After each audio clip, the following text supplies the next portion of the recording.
परमेश्वर क्या है? करुणा करने वाला परमेश्वर, दयावान परमेश्वर, दया करने वाला परमेश्वर। बाइबल कहती है जब योना को परमेश्वर ने नीनवे नगर की ओर भेजा कि जहां नीनवे नगर का पाप बढ़ चुका है, बंदा बंदे से पाप कर रहा है, औरत के द्वारा पाप कर रही है, सब कुछ पाप। जो आज देख रहे हो ना, प्रेजेंट टाइम में लड़की लड़की से मैरिज कर रही है, लड़का लड़की बन गया, लड़की लड़का बन गया, ट्रांसफॉर्म हो गई। ये सारा पाप नीनवे नगर में था उस टाइम, सारा पाप। उस टाइम ये तो नहीं था कि लड़की लड़का बन जाए, क्योंकि इतनी टेक्नोलॉजी नहीं थी, पर काम उनके ऐसे ही थे सारे के सारे। और ये इतना ज्यादा खतरनाक पाप है, टू मच यहोवा इससे घृणा करता है, बहुत ज्यादा से भी ज्यादा, जो आप समझ में नहीं सकते, आपकी समझ से परे इतना घृणा करता है परमेश्वर इस पाप से कि लड़की लड़की से मैरिज कर रही है। जी आज न्यूज वाले पूछ रहे हैं, हाँ जी फलाना है ढमकाना है, खुश होकर बोल रहे हैं, हाँ जी मुझे पसंद थी लड़की, मैंने मैरिज कर ली। क्या क्या क्या क्या तुम कर रही हो? और जो जेनुइन दास है उन्होंने इस चीज का सदा विरोध किया, और मैं भी करता हूं इस चीज का विरोध। हालेलुया।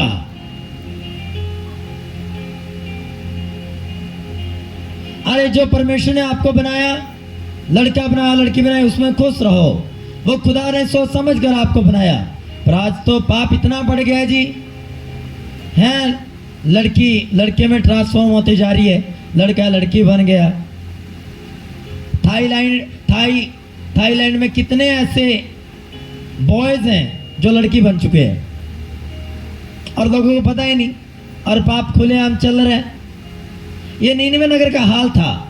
तो खुदा ने कहा कि मेरे दास योना, प्रॉफिट योना, जा नीनवे नगर में जाके मेरा मैसेज दे कि तुम्हारा पाप बढ़ गया है, और मैं इस पर आग बरसाऊंगा और तुम्हें खत्म कर दूंगा।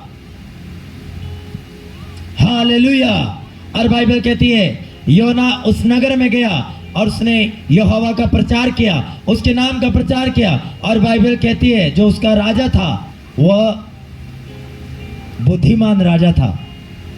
उसने यहोवा के चर्चे सुने थे, उसने यीशु मसीह के चर्चे सुने थे कि यहोवा परमेश्वर ने बड़े बड़े काम किए, और उसके आगे कोई मिस्र का देवता टिक नहीं पाया, कोई मिस्र के देवता उसके आगे रह नहीं पाए। हालेलुया। और बाइबल कहती है उन्होंने मन फिराव किया और टाट ओढ़ कर और बैठ गए यहोवा परमेश्वर की हाजुरी में। उन्हें सारे नगर में ऐलान कर दिया कि कोई बच्चा, चाहे वो अभी जन्म हुआ, वो भी दूध नहीं पिएगा। इतना सख्त रूल निकाला उसने। कह रहा सब टाट ओढ़ कर बैठ जाओ, कोई पशु खाना पीना कुछ नहीं। सारा नगर, बच्चे से लेकर बड़े तक, बुजुर्ग जवान पशु, सारे के सारे भूखे प्यासे रहेंगे, किसी ने भी कुछ खाना पीना नहीं। इतना सख्त उपवास रखकर और उन्होंने पापों से मन फिराया। और मैं वो वचन आपके लिए पढ़ना चाहूंगा। अपने 3 योना की पुस्तक पढ़नी और उसका 3 अध्याय घर जाकर पूरा पढ़ना है, नोट कर लेना। 9 आयत में लिखा हुआ है,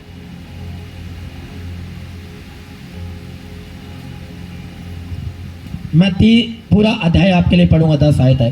तब यहोवा का वचन दूसरी बार योना के पास पहुंचा, उठकर उस बड़े नगर नीनवे को जा और जो बात मैं तुझसे कहूंगा उसका उसमें प्रचार कर। तब योना यहोवा के वचन के अनुसार नीनवे को गया। नीनवे एक बहुत बड़ा नगर था, वह 3 दिन की यात्रा का था। योना नगर में प्रवेश करके 1 दिन की यात्रा पूरी की और यह प्रचार करता गया, अब से 40 दिन के बीतने पर नीनवे उलट दिया जाएगा। तब नीनवे के मनुष्यों ने परमेश्वर के वचन की प्रतीति की। अगर आज आप परमेश्वर के वचन की प्रतीति कर लोगे कि जो दया अंधे भर्तमय के ऊपर आई थी वो आप पर भी आ सकती है, तो मेरा विश्वास है जो नीनवे नगर के ऊपर आशीषों की बारिश परमेश्वर की, वो आप पर भी होगी आज के वचन के बाद, यीशु मसीह के सामर्थी नाम में। पूरी चर्च बोले आमीन, हालेलुया। तब नीनवे के मनुष्यों ने परमेश्वर के वचन की प्रतीति करी और उपवास का प्रचार किया। अगर आप पाप में हो, आपको उपवास रखना चाहिए अपने भाई बहनों के लिए। आपको खुद उपवास में रहना चाहिए अगर आप पाप में, गुनाह में, अपराध में हो। और बड़े से लेकर छोटे तक सबों ने टाट ओढ़ा। तब यह समाचार नीनवे के राजा काने में पहुंचा और सिंहासन पर से उठ अपने राज के वस्त्र उतार कर टाट ओढ़ लिया।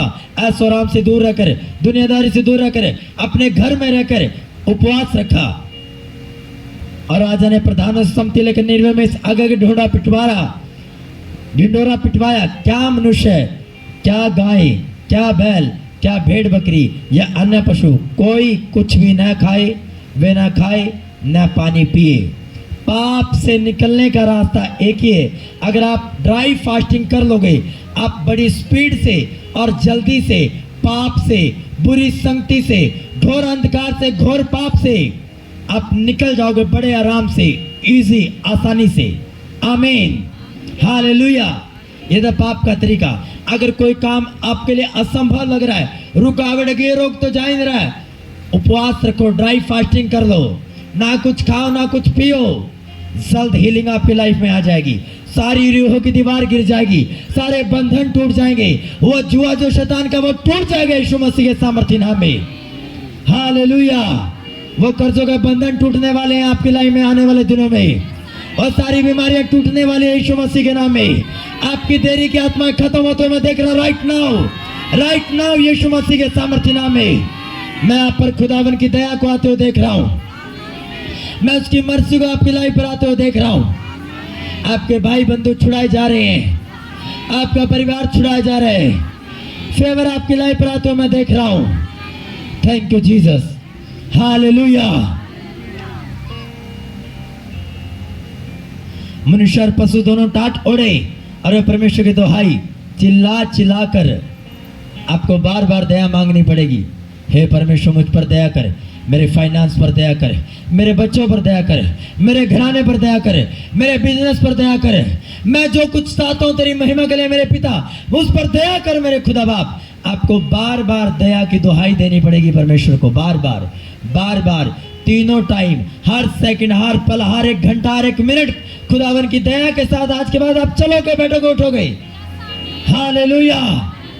आज मैं पवित्र आत्मा की सहायता से बोल सकता हूं आपको राइट नाउ, अगर आज आप दया की मांग करके जाओगे, मैं दावा करता हूं और ऑन रिकॉर्ड है ये, आप पर दया आएगी और खुदावन अद्भुत और अचंभित रीति के साथ आप पर दया करेगा यीशु मसीह के नाम में। हालेलुया। आज हर एक वचन आपके लिए प्रोफेटिक वर्ड है, आज हर एक आयत आपके लिए भविष्यवाणी की आयत है, आज हर एक खुदा का वचन आपके लिए भविष्यवाणी का वचन है। हालेलुया। आज मैं नॉर्मल आपके लिए नहीं पढ़ रहा हूं, आज मैं पवित्र आत्मा की सहायता से आपको भविष्यवाणी की आयतें मैं आपको दे रहा हूं, आज मैं भविष्यवाणी के वचन आपको दे रहा हूं। आमीन।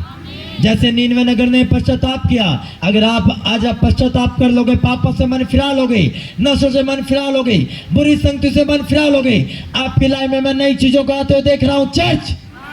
हालेलुया।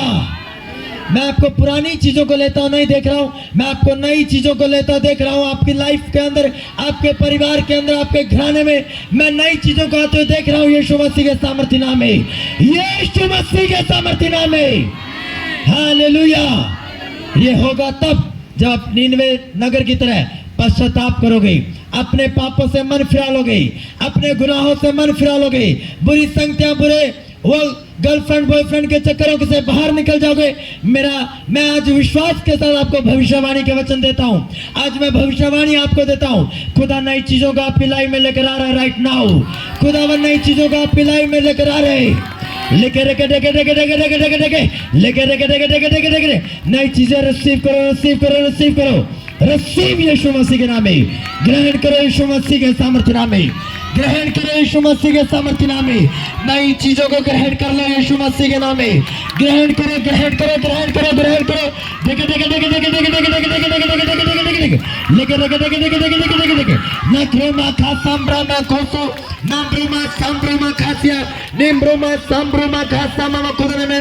प्रभु यीशु मसीह के सामर्थ्य नाम में, प्रभु यीशु मसीह के सामर्थ्य नाम में। आमीन, आमीन। बाइबल कहती है उन्होंने मन फिराव किया चुगली निंदा से, कानों के कच्चेपन से, उन्होंने मन फिराया हर एक उस काम से जो वचन से बाहर है। सुनो आगे क्या कहती है बाइबल।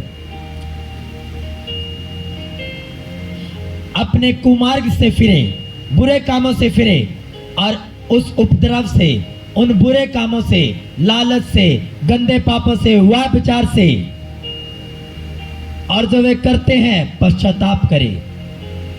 और जो वो करते थे उनसे उन्होंने मन फिराया। और आगे क्या लिखा है? बड़ी सुंदर आयत लिखी हुई है, बड़ी मनभावनी, बड़ी प्रभावशाली, बड़ी अनॉइंटेड लाइन लिखी हुई है। संभव है परमेश्वर दया करे और अपनी इच्छा बदल दे और उसका भटका हुआ कोप शांत हो जाए और हम नष्ट होने से बच जाए। हालेलुया। राजा बुद्धिमान था, उसने ऐलान कर दिया कि संभव है परमेश्वर अपनी दया हम पर करे। क्योंकि अगर राजा ने ये चर्चे सुने थे कि उसने मिस्र से अपने लोगों को निकाला और कोई मिस्र का देवता उसका सामना नहीं कर पाया, तो उसको ये भी मालूम था कि कैसे कैसी दया अपने लोगों पर परमेश्वर ने की। कैसे राहाब वेश्या पर दया करी जो अन्य जाति थी, कैसे उसने जो अन्य जाति राजा घर संदूक रखा, कैसे उस पर दया करी। उस राज्य को मालूम था, क्योंकि चर्चाएं दूर दूर तक थी यीशु मसीह की, जैसे आज भी है दूर दूर तक चर्चा यीशु मसीह की। हालेलुया। उसको मालूम था, इसलिए उसने कहा संभव है परमेश्वर हम पर दया करे।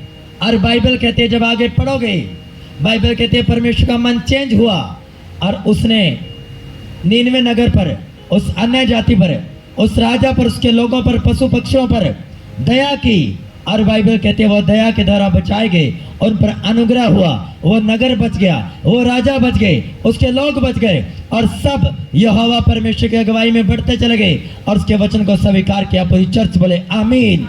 अगर आज आप नीनवे नगर की तरह आप बुद्धिमान हो, आपको मालूम है परमेश्वर क्या चाहता है मेरे जीवन से, और अगर मैं परमेश्वर की दया मांगू तो मैं आगे बढ़ जाऊंगा, तो ऑफ कोर्स मैं खुदा के वचन से आपको ये बोल सकता हूं कि नीनवे नगर की ब्लेसिंग जैसे उन पर आशीष आई तो आप पर भी बरकतें आएंगी यीशु मसीह के नाम में।